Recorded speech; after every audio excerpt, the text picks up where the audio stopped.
मैं पढ़ रहा हूँ गुलजार साहब की रावी पार किताब का खौफ।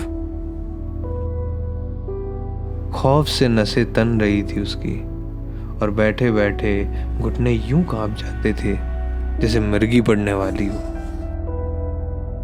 शहर में दंगे चलते 4 दिन हो गए थे। कर्फ्यू कुछ देर के लिए सुबह खुलता था, कुछ देर के लिए शाम को। कर्फ्यू खुलता तो कुछ लोग जल्दी जल्दी रोजमर्रा की जरूरत का सामान खरीदते, कुछ लोग जल्दी जल्दी मार धाड़ करते, आग लगाते, चाकू चलाते और कुछ लाशें गिराकर कर्फ्यू शुरू होने के पहले ही अपने घरों में आकर बंद हो जाते। गरम गरम खबरें और गरम गरम लहू मुसलसल बह रहा था बंबई में, लेकिन रेडियो और टीवी बाकायदा अनाउंस कर रहे थे कि शहर की हालात काबू में है और हालात नॉर्मल होते जा रहे हैं। हालात नॉर्मल साबित करने के लिए कल से लोकल ट्रेनें भी देर तक चल रही हैं। बेशतर डिब्बे खाली थे, लेकिन रोशनियां पटरियों पर दौड़ती हुई नजर आई तो 4 दिन के मुंजमद अंधेरे में जरा जुम्बिश हुई। बस्तियों में जो सन्नाटा पथरा गया था वो ट्रेन के गुजरने से कुछ देर के लिए खड़खड़ाया तो फिर से हरकत की उम्मीद बंधी। यासीन आवाज भी सुनता था और उठकर देखता भी था कि गाड़ी चलने लगी है। कल 5वां दिन होगा वो अपने घर से गायब था।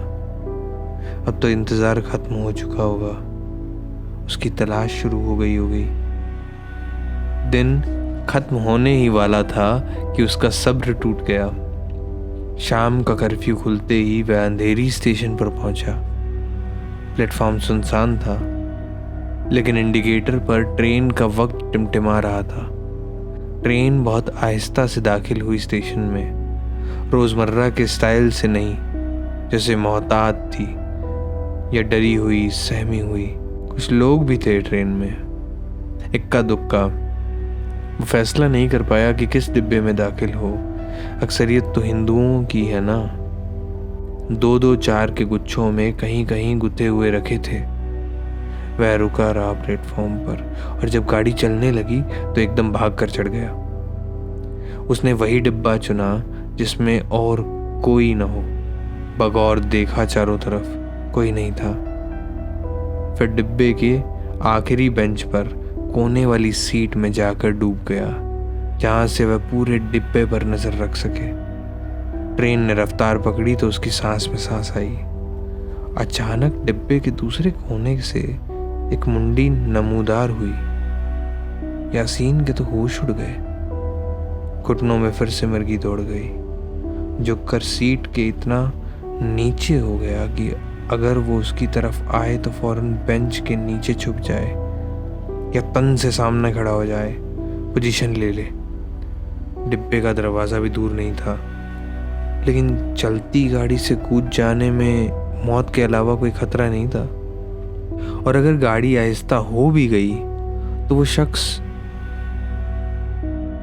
अचानक वह शख्स अपनी जगह पर खड़ा हो गया। खड़े खड़े ही उसने चारों तरफ देखा, लेकिन उसके चेहरे पर डर या खौफ के कोई आसार नहीं थे। वह यकीनन हिंदू था।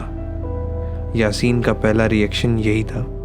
टहलता हुआ वह गाड़ी के परले दरवाजे पर खड़ा हो गया। आवाज से उसका मफलर फटे झंडे की तरह लहरा रहा था। कुछ देर बाहर झांक कर देखता रहा वो, और फिर लगा कि किसी चीज के साथ जोर आजमाई कर रहा है। यासीन जहां बैठा था वहां से साफ नजर नहीं आ रहा था। कोई चीज वह खींच रहा था, कभी दबाता था, उठाता था, कभी खींचता था। यासीन को लगा कुछ तोड़ रहा है कि अचानक जंगालू दरवाजा जोर से घिसटा और एक पुरजोर खड़खड़ाहट के साथ बंद हो गया। अच्छा हुआ यासीन के मुंह से चीख नहीं निकली, लेकिन वह शख्स खुद भी चौंक गया था उसकी आवाज से। उसने देखा था चारों तरफ और उस तरफ कुछ ज्यादा देर तक देखता रहा। यहाँ यासीन छुपा हुआ था। यासीन को शक हुआ कहीं देख तो नहीं लिया उसने, या आहट पा गया हो। उस शख्स की जोर आजमाई ने यासीन के कलेजे में एक और दहशत बिठा दी। अगर आमना सामना हो जाए तो क्या वह उसका मुकाबला कर पाएगा? वह शख्स टहलता हुआ दूसरी तरफ के दरवाजे पर जाकर खड़ा हो गया। गाड़ी जोगेश्वरी का एक सुनसान स्टेशन फरलांग गई। गाड़ी रुक जाती तो शायद वह उतर जाता, लेकिन ये तो कर्फ्यू का इलाका था, इसलिए गाड़ी यहाँ नहीं रुकी। कर्फ्यू का इलाका ही ज़्यादा महफूज होता है, कम से कम पुलिस तो होती है। और अब तो मिलिट्री भी बुलवाई जा चुकी थी शहर में। फसादात ज़्यादा इलाकों में उनको खाकी चकतों वाले घूमते हुए नजर आ जाते थे और उन पर उसी रंग की वर्दियां पहने फौजी अपनी बंदूकों और राइफलों की नालियां बाहर निकाले रखते थे। पुलिस तो बेकार ही थी, अब उनसे कोई डरता नहीं था। हुजूम उन पर बेधड़क पत्थर और सोडा वाटर की बोतलें फेंकती थी और अब तेजाब के भरे बल्ब भी। पुलिस अगर टीयर गैस की गोलियां छोड़ती तो हुजूम के लोग गीले रुमालों से उठाकर वही पुलिस के ऊपर फेंक देते। साकी नाका में जब वह बेकरी जली जिसमें वह काम करता था तो क्या किया पुलिस ने?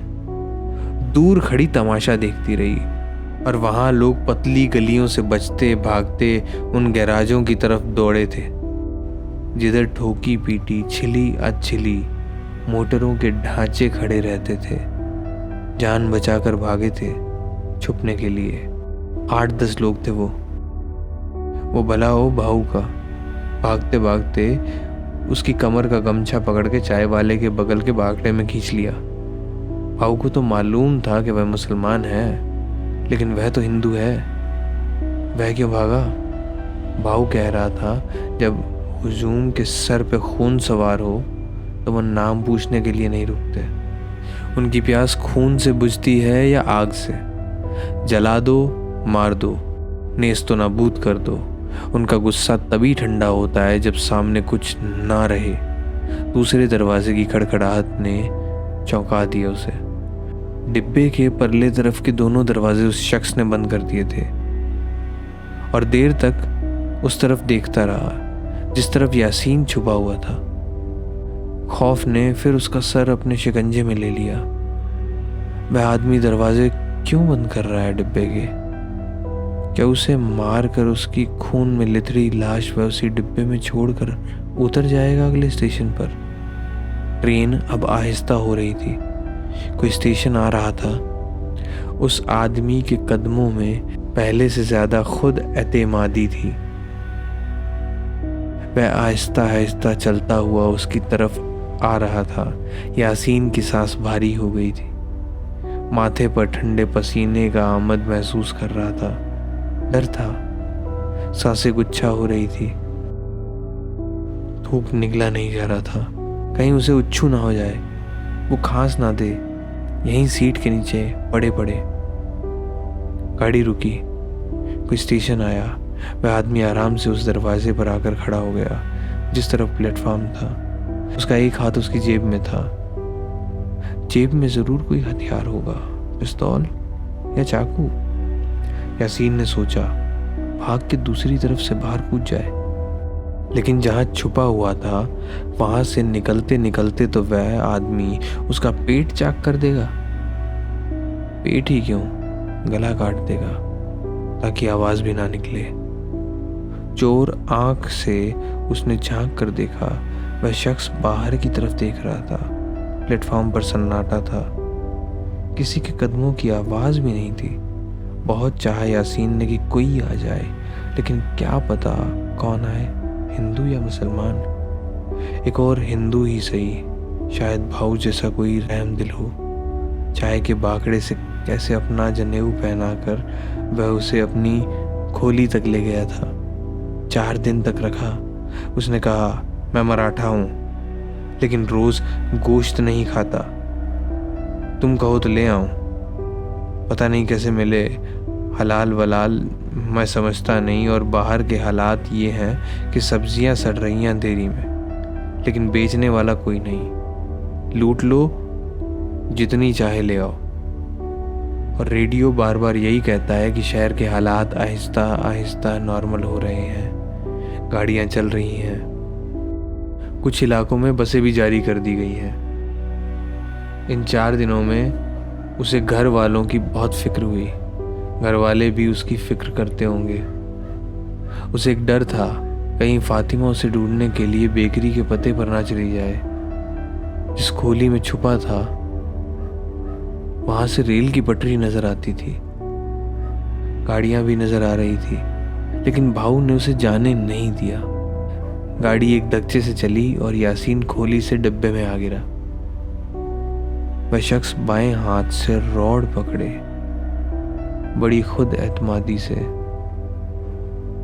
खड़ा था और दायां हाथ अभी तक जेब में था। गाड़ी थोड़ी दूर तक सरकती घिसटती चल रही। ये गाड़ी रफ्तार क्यों नहीं पकड़ रही? सिग्नल ना मिलने की कोई वजह नहीं हो सकती। पटरी पर ट्रैफिक ही कहाँ है? अभी तक कोई गाड़ी दूसरी तरफ से नहीं गुजरी। गाड़ी बहुत देर तक घिसटती रही और जहां आकर रुकी वह भयंदर का पुल था। नीचे समंदर की खाड़ी थी जहां से अक्सर लाशों के निकलने की खबरें अखबारों में छुपा करती थी। यासीन का दम घुटने लगा। इस खौफ में जीना मुश्किल था और वह शख्स जेब से हाथ क्यों नहीं निकालता? उसकी आंखों से पता चलता है कि वह हमला करने वाला है। क्या होगा जब वह हमला करेगा? क्या उसे बाहर निकलने के लिए कहेगा या सर के बालों से पकड़कर घसीट लेगा और चुप से चाकू उसके गले पर रख देगा? क्या करेगा वो? और कुछ करता क्यों नहीं? उसी वक्त उस शख्स ने जेब से हाथ निकाला और फिर जोर आजमाई करने लगा। तीसरा दरवाजा भी बंद कर रहा था वो। अब तो भागने का रास्ता भी बंद हो गया था और नीचे तो खाड़ी थी। कूद जाए तो मौत यकीनन थी। खौफ अब हद को पहुंच रहा था। गुफा बंद हो रही थी। अचानक कूद के वो बाहर निकल गया। चौंक कर देखा उस आदमी ने। हाथ में जेब गया और पता नहीं कहीं से इतनी ताकत आ गई यासीन में। या अली कह के उस आदमी को टांगों के बीच से उठाया और फेंक दिया बाहर। नीचे गिरते गिरते उस आदमी की चीख सुनाई दी, अल्लाह। यासीन खड़ा रहा। गाड़ी चल दी। यासीन को हैरत हुई। क्या मुसलमान था वो भी? लेकिन खौफ के शिकंजे से जो छूटा था तो ऐसे जैसे मौत के मुंह से निकल आया हो। उस रात वह फातिमा से कह रहा था, अगर ऐसा ना होता तो मैं भी मुसलमान होने का क्या सबूत देता उसे? क्या नंगा हो जाता?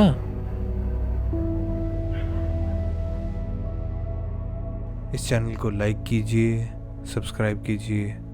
अच्छा लगे बुरा लगे जैसा भी लगे कमेंट में बताइए हमें। और ऐसी और भी कहानियों के लिए हमारे चैनल पर बने रहिए। बेल आइकन दबाना मत भूलें।